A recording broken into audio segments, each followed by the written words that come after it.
Hello viewers, আজকে আমি আপনাদের একটা মজার একটা বিষয় শেয়ার করব। হয়তো আপনারা এরকম সমস্যার সম্মুখীন হয়েছেন, ঠিক আছে? তো এটা কীভাবে সমাধান করবেন সেটা আমি দেখাবো। তো মূল কথা হচ্ছে, এই যে আমার চার্জার, এই যেটা, ঠিক আছে, এই চার্জারটা। তো এখানে দেখেন, এই যে সুইচ অফ করা আছে, ঠিক আছে? এই যে সুইচটা দেখতে পাইতেছেন,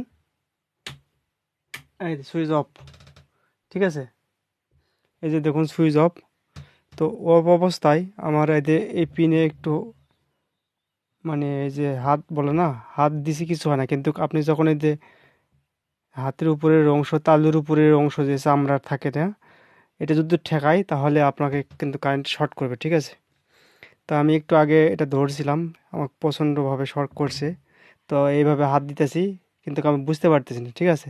যখন এইভাবে দিবেন, ঠিক আছে, এই অংশ যখন দিবেন তখন আপনি ভয় পাবেন, মানে অনেক ধরনের একবারে চিনচিন করে ওঠে, শক খায়। তো আমি চিন্তা করলাম, কী ব্যাপার, সুইচ বন্ধ করা আছে, ঠিক আছে, ওই সুইচ বন্ধ, তারপরেও কেন শক খাইতেছি আমি বুঝলাম না।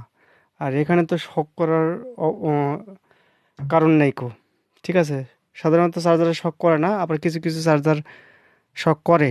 তো আমি চিন্তা করলাম আগে টেস্টার দিয়ে আমি এটা টেস্ট করি যে এখানে আসলে কি কারেন্ট আছে নাকি। তো টেস্টার নিছি, নষ্ট, টেস্টার কাজ করতেছে না। তো কী করবো, পরে খুললাম, খোলার পরে এটা বার করলাম, করে এটা ঠিক করলাম, এটা নষ্ট ছিল। এই যে এখানে একটা রেজিস্ট্যান্স ছিল, ওটা খুলে গেছে। তো ওটা আমি লাগালাম, তো লাগানোর পরে দেখুন, এটা আমি এখন ধরবো, এখানে এই যে দেখুন, এই যে দেখুন আলো জ্বলতেছে, তার মানে এখানে কারেন্ট আছে, ঠিক আছে? এখানে কারেন্ট আছে। তো এটা এখানে কারেন্ট কেন আছে? তো আমরা একটা কাজ করব, আমাদের যে মেন বোর্ড আছে না, এই যে মেন বোর্ড, এখান থেকে, এই যে বোর্ড আছে, এখান থেকে এটা খুলবো। এই যে খোলার পরে এটা আমরা লাইন ঘুরিয়ে দিব, ঠিক আছে? এইভাবে ছিল, আমরা এইভাবে ঘুরিয়ে দিব, এই যে ঘুরিয়ে দিলাম। দেওয়ার পরে এখন আমি এটা আবার চেক করবো যে শক করে কিনা। এই যে দেখুন, ঘুরে দেওয়ার পরে এটা কিন্তু কার শক করতেছে না, ঠিক আছে?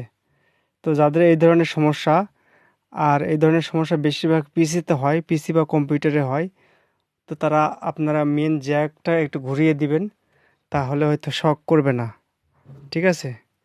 তাছাড়া অনেক সময় দেখেন ভয়ও পাইতে পারেন, ঠিক আছে? তো ভিডিওটি ভালো লাগলে বন্ধুদের মাঝে শেয়ার করবেন। ধন্যবাদ।